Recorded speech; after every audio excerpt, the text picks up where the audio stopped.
friendos, welcome back to my channel. In today's video, we have the brand new Nouveau palette from Anastasia Beverly Hills. Check her out, you guys. Can I just tell you guys, I am happy in general just to see an eyeshadow release from ABH. Now, I know that the color story is not that exciting, but I like collecting ABH. It was one of the first more high-end palettes that I ever purchased in my makeup career. And you guys remember, in 2019, we had the deluge, and then came the drought. Where it was like, where's the ABH palettes? I don't think they launched another one until late 2021, and they really felt missing from the eyeshadow space. I'm not going to prattle on. We are just going to dive right into this palette. I'll be right back with some swatches. You guys, just stay tuned.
So friendos, let me know what you thought of those swatches, just so we're all on the same page. When I do a YouTube review, I try to keep it real. I don't try to make the swatches look good. I don't try to make them look bad. I just try to do them as they are, so you guys can make up your mind whether or not this would be a purchase that you would consider making. So let's head to Sephora for some more info. So this is an all-in-one palette for immediate, effortless looks from on the go to ultra glam.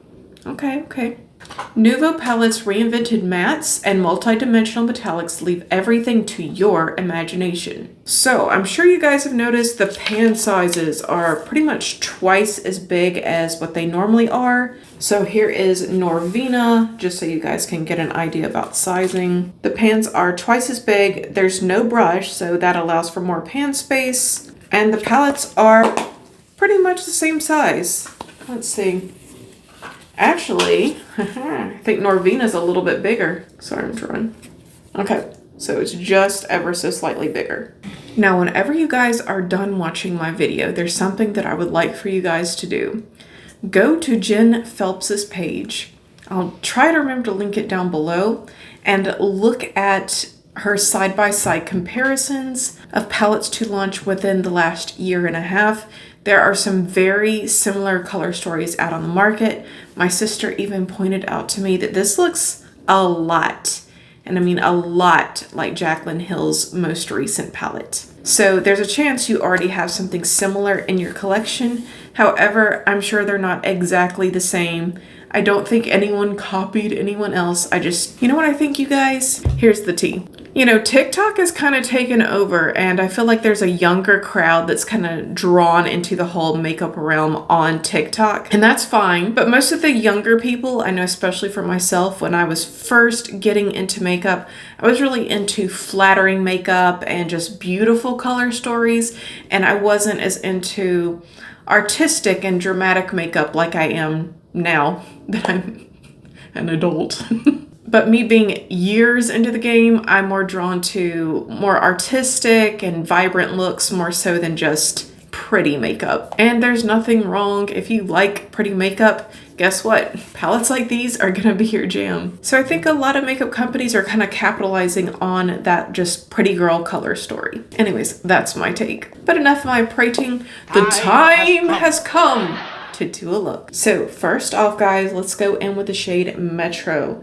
Now this one is a soft tawny coral. I'm not going to use an eyeshadow base today because I'm lazy. I'm just using my concealer as my base. I'm gonna start with this in the center of my lid. And if it is your first time ever clicking on one of my videos, then just know that when I do my initial looks, when I'm trying out a new palette, I'm not necessarily going for the most flattering thing on planet Earth.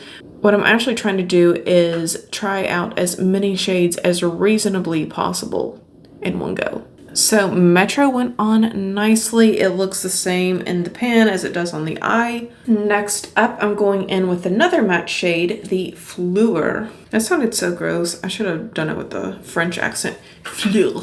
Actually, the way I said it sounded even grosser. I'm sorry, guys. So this is on a Sephora crease brush. That one is the shade. It seems to be really nice so far. Gotta say, this is a perfect transition shade. It just looks like a shadow on my eye, more so than a color. All right, then on my E05, we're gonna try out that lavender shade. This one, I'm just gonna be real. I'm glad that they put a pop of color, but it just feels a little bit out of place in this palette. I think they could have done with like 2 or 3 little pops, but you know, pop, pop. Diving in, pop goes that color. So this is very pastel, and it's kind of covering up the first shade that I put down. What's it called? Metro. So yeah, it is totally covering that up. It's not really blending together. You're just hiding it. So that shows the power of this little pastel. And I'm just making little circular motions. I kind of hate the lighting that's going on right now because I feel like it's easier to see in real life. Also, I thought this purple was a matte. Just by looking at it in the pan, it definitely looks like a matte. It's not a matte, it's a shimmer. I really wish it was a matte. Oh well. Next up on my Lena Chu E02, we will go in with the shade Liberty. Here's another shade that I kind of wish was just a hint different. I would have really liked to seen it be a tad more green and less of the grungy brown green. Because don't we all need more greens in our life? I feel like we do. And on the eye, it definitely looks like a khaki brown green. So far, I feel like all the shades that I've tried today have looked very similar to how they look in the pan, which is a good thing. The only one that really kind of threw me for a loop was Wisteria not being a matte. Now on my E09, I'm going to go in with the shade Hope. These shades are a little bit hard to describe. I would describe this as a brownish forest green. So first we're going to try this without any spray, and then we'll spray the brush just like we do with other palettes. So it's pretty shimmery on its own, and I do not see any fallout. Regardless, let's give it a go. So that did just amp it up a little more, I feel like. You can definitely see those pretty gold reflex in there. Now I'm going to go in with what I think is the prettiest shade in the palette, the shade Wings. This looks like a nice mint sagey green with a gold reflect. And I'm not too concerned with blending everything out right away. I'm more concerned with placement. So let's just get this down and then I'll get it blended all in. And this one I am getting fallout. Okay, let me go ahead and spray before I regret my life. So next up, I'm going to go in with the shade Lily. The pink shimmer shade. This has a slight minty green reflect. So I would rate the pigmentation on this at like a medium. Like it's not super pigmented, but it's also not weak either. I'm going to spray it.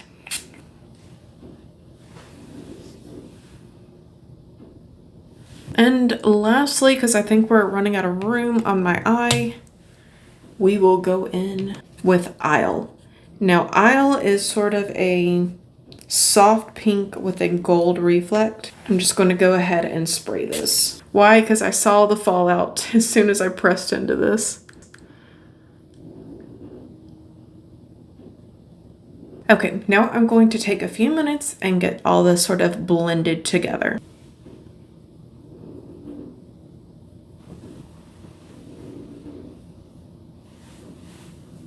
All right, so I have a little bit of cleaning up to do off camera. I managed to get some of the shadow down into my eye.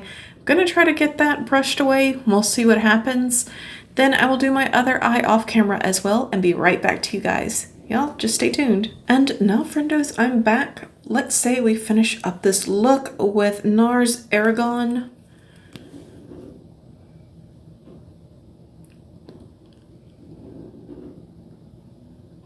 And then for my blush today, I think I will go in between Metro and Fleur. That sounded far less gross than the first time I attempted that. And this is looking really nice. I really like those two blended together. Looks very skin-like. Not too matte, not shimmery, just skin-like. Do you guys ever use your eyeshadow as blush? Sometimes I do, just when I want everything to match up just really nice and cohesively. Okay, friendos, so I'm going to talk quickly before this eyelash decides to just pop on off and go live another life in another world. As far as the palette is concerned, the color is a little bit on the lackluster side. It reminds me a lot of, well, one, the Jaclyn palette, but also it reminds me a lot of this Lime Crime Venus XL2. So you have your pinks, you have your nice pinky shades. This had a little bit more depth to it.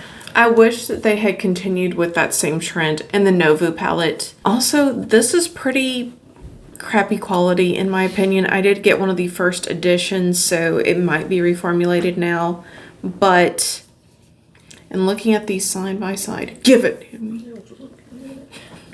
And looking at these side by side, do you guys see what I mean? Like, we got a very similar vibe.